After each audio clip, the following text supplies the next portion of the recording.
Oi, gente do YouTube ou do Facebook, como vai? É, hoje hoje eu vim fazer esse vídeo sobre um amiguinho meu, quer dizer, de um personagem do seriado que não vai poder fazer entrevista.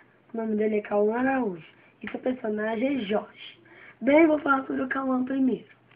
Cauã é um menino que mora perto da minha casa. Perto, tá certo. Tá perto da minha casa.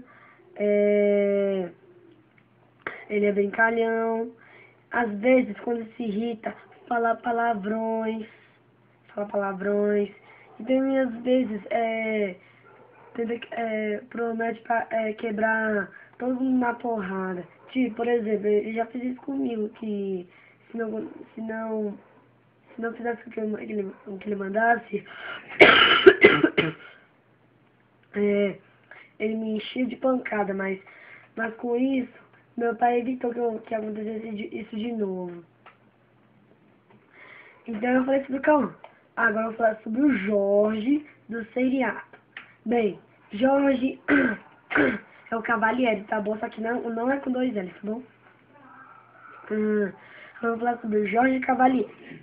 O Jorge é um menino interesseiro, só pensa nos seus amigos,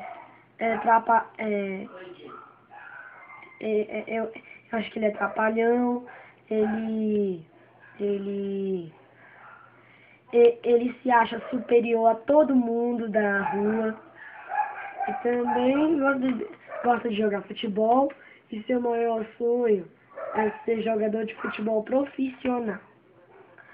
Bem, foi só isso que eu quero, foi só isso.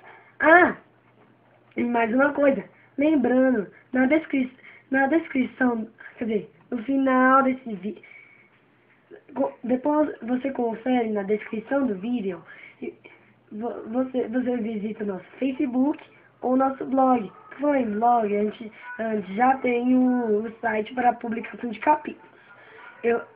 Aí você verifica na descrição do vídeo, ok?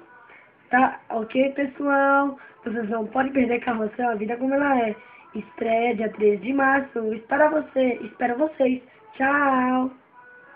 E desculpe por ter gaguejado.